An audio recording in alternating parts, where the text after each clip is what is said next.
January 15th, 1967, on a bright, clear day in the Los Angeles Coliseum, the big question which had troubled the football world for 7 years was answered. For the first time, the Green Bay Packers, champions of the National Football League, played the Kansas City Chiefs, the best team in the American Football League.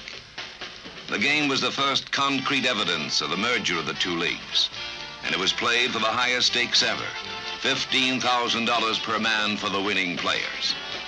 The Super Bowl was seen by the largest sports audience in the history of television.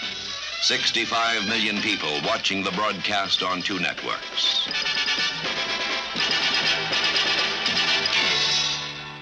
Program, football line up here. Got to take it down, fella. Okay. Yeah, get that starting line up here. Get a program, football line up here. Yeah, you line up today's game. This premier spectacle of sport took place in a carnival atmosphere appropriate to the Hollywood setting.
The clarion call of the Kansas City trumpeter went unanswered. Throughout the entire game, the Kansas City runners were hauled down at the line of scrimmage as the big mobile Green Bay defenders overpowered the blockers. It was established early that the Chiefs could not move the ball consistently on the ground. They were to gain only 72 yards rushing. Most of this yardage was born from desperation, as Len Dawson scrambled to avoid Green Bay tacklers. This, of course, is a sign of weakness, not of strength.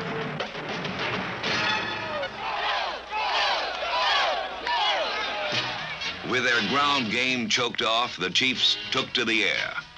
During the second quarter, they surprised the Green Bay defense with accurate passing, which elusive Mike Garrett made even more effective.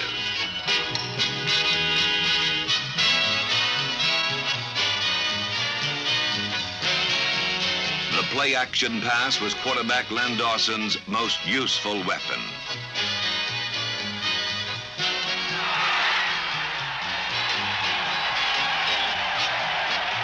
It was a play-action pass which fooled Green Bay and gave Kansas City its longest gain of the day.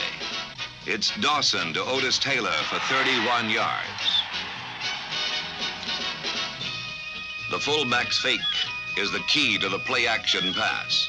When the Green Bay defense honors the fake, it must sacrifice the pass rush.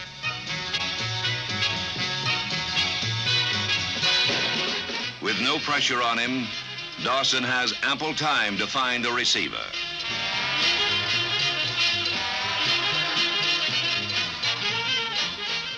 The receiver, in turn, has time to break free.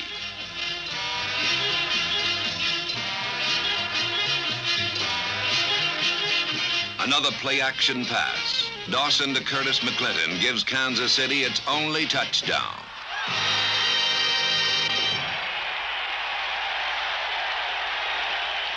In super slow motion, we see the Green Bay defense sucked in by the play-action fake.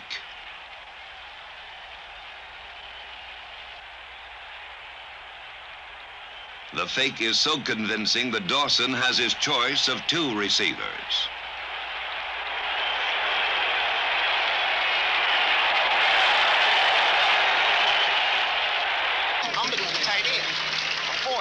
Italian blocks, I come up. Now, if you came inside, I'm going to lose you every time. I just had to lay back here.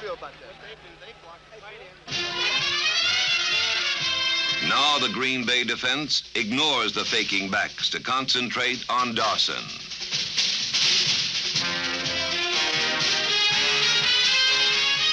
In the second half, the Packers begin to blitz to put even more pressure on Dawson. Number 60, Leroy Caffey, finds an open road to the quarterback.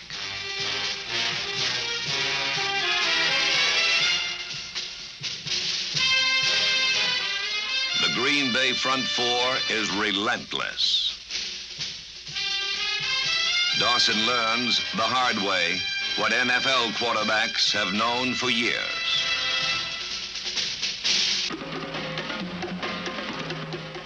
Kansas City discovers that against Green Bay, success invites punishment.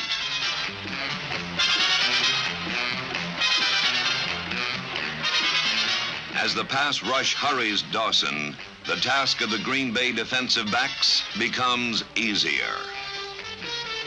All-Pro Herb Adderley, aware that the rush has diminished the threat of the bomb, concentrates on denying the short pass.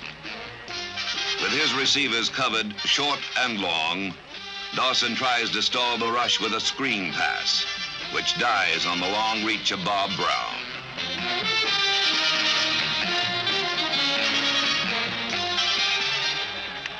As the Kansas City offense consistently comes up short, frustrated coach Hank Stram ponders an impossible problem. Pro football games are won and lost on third down. For Kansas City, it's now 3rd and 11. This is the play Dawson must make to keep the Chiefs alive. Dawson completes his pass to Reg Carolyn, but Ray Nitschke stops the play 4 yards short of the first down. As the Chiefs founder on the rocky Green Bay defense, they try to salvage what they can with a field goal attempt. But even that fails, and the missed third down has cost them possession of the ball. It is the third down play which separates the great quarterback from the average. The great ones convert third down into first. For Dawson, it's 3rd and 10. He completes a screen pass to Garrett into the thick of the Green Bay defense, and the play gains only 8 yards. Let's go for it! Let's go! But the Chiefs go for the field goal instead. Mike Mercer brings the Kansas City point total to 10, but the Chiefs will score no more this afternoon. Most third down failures force a team to kick. This third down failure forced the Chiefs out of their game plan into a hopeless game of catch-up. Willie Wood's 50-yard return strikes deep into the Kansas City heartland.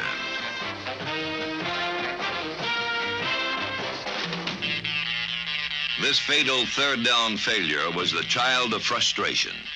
Dawson, under brutal pressure from a Packer blitz, lobs a weak pass over the on-rushing defenders. With nothing on it, the ball flutters into the hands of Wood.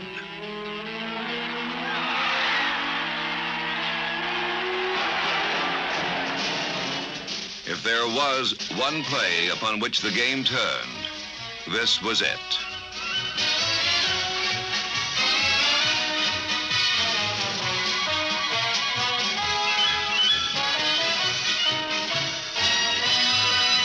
I thought I was going to go all the way on the daggone thing. Did somebody flick a toe or something? Yeah, kind of. Now, somebody came from behind, you know. I was undecided whether to change field or not on that thing. You might have made it going for that corner, but that's what I started to do. Overmatched as a team, some Kansas City players still have their moments. Number 55, E.J. Holub, shows unusual speed for a linebacker as he runs step for step with Jim Taylor to stop a sweep. The left side linebacker, powerful Bobby Bell, demonstrates his strength and agility as he fights off a block to make this tackle.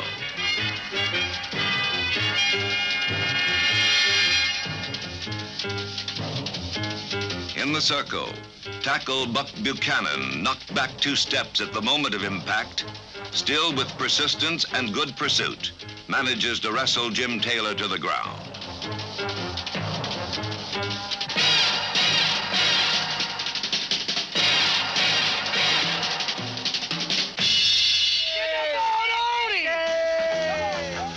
Four times in the course of the game, Dawson did throw the ball to Otis Taylor, but it was far from enough.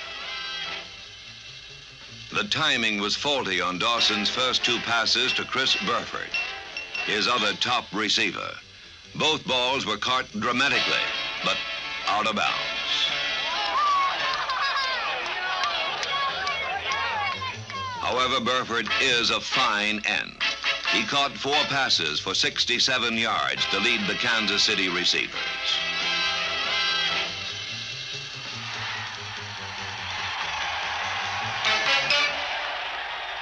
Mercury quick Mike Garrett gave American Football League fans cause for pride. Garrett was one of the best backs on the field. Oh, let's go, Ray! All right, give it to Garrett! Give it to Garrett! Give it to Garrett! Good good, Mike. Let's go, Mikey!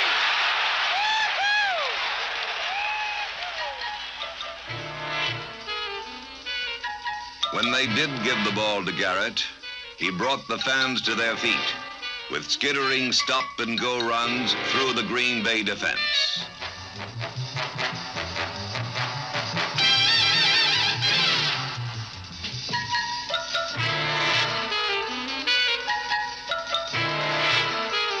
A beautifully balanced runner, Garrett time and again slipped tackles to gain additional yardage.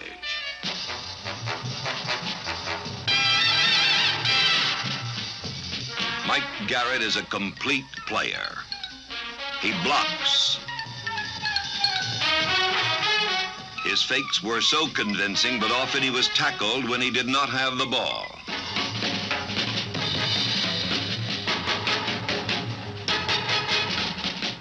And when his quarterback is in a hole, Garrett lends a helping hand.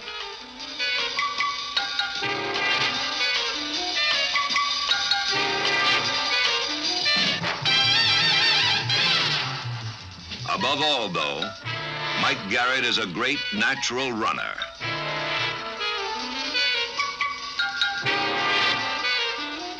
Kansas City did have some stars, but Green Bay was a team of stars.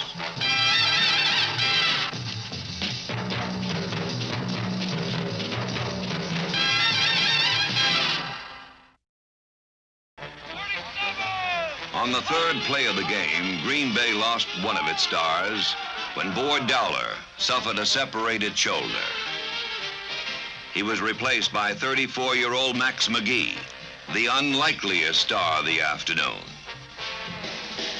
McGee fielded his first pass like Willie Mays and went on from there. McGee's catch is even more startling in super slow motion, and it was a portent of things to come.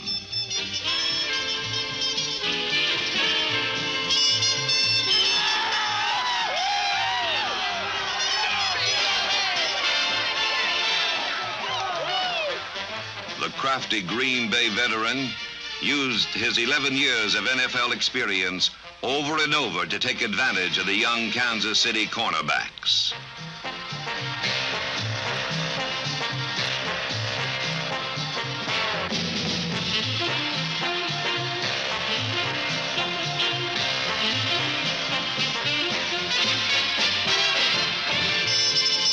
McGee beat Willie Mitchell to the outside. He beat Mitchell to the inside. When the desperate Chiefs resorted to double coverage, McGee beat both defenders.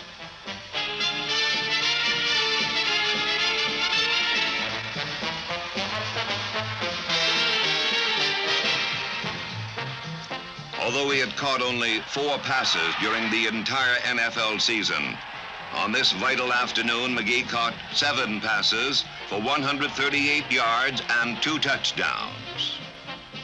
he demoralized the Kansas City secondary. What a day, man. That's the old girl working on that young man. Let it go, Marco. Let's go line out. Shake him up, baby, huh? Come on, Magoo. He's off there 5 passes all year. It's going to be nip and tuck, and then we're going to run off the loop. Carroll Dale, the Packers' other wide receiver, also found Kansas City's stacked defense an invitation to success.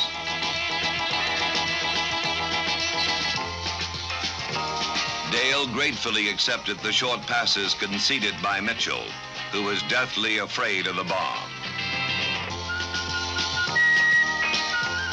Hammered to the earth by Fred Williamson on this play, Dale learned something. Later, he used this hard-won knowledge to sting Williamson.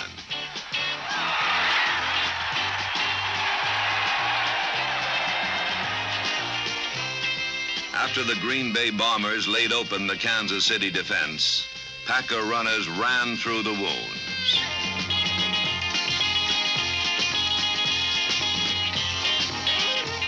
Jim Taylor, behind violent blocking, ripped through the gaps torn in the Kansas City defense.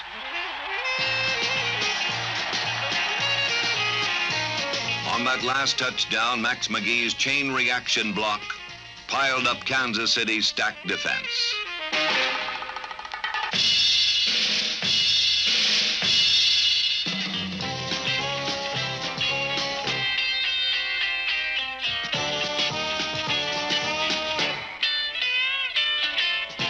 Elijah Pitts also ran to daylight through the Kansas City line.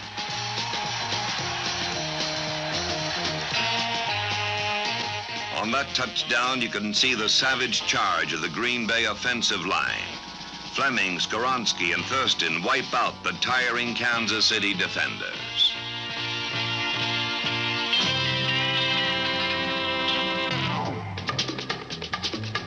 As the game wore on, the Kansas City defensive line folded under the steady pounding of the Green Bay blockers.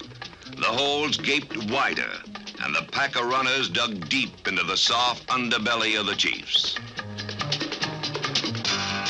Whiplashed by plays that struck with equal devastation to either side, the Chiefs were helpless to stem the Packer onslaught.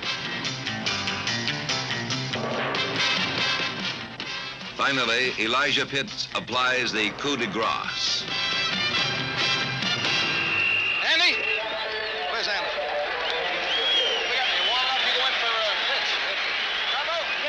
Be warm. With the final blow administered, Lombardi sends in his youngsters.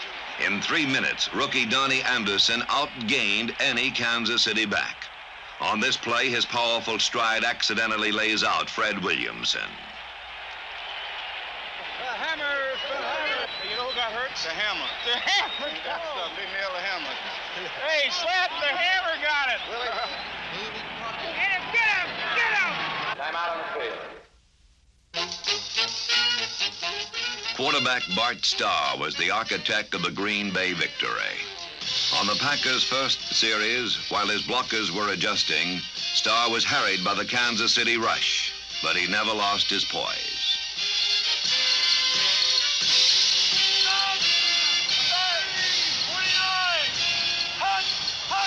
Firing into the Kansas City defense with cool precision, Starr first hits Fleming, then mixes his targets expertly.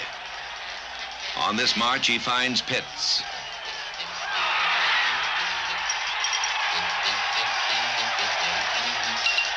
Dale. And finally, McGee for the touchdown. These 4 passes ate up 82 yards. On third and short yardage, Starr likes this daring play. The play-action fake completely fools the Kansas City defense, and Dale is wide open. Unruffled when a penalty nullifies the touchdown, Starr proves again why he is the best quarterback in football. Where Kansas City failed on its third down opportunities, Starr never misses. On 3rd and 5, he hits Max McGee for 10. On 3rd and 10, he connects with Dale for 15. On 3rd and 6, it's Fleming for 11.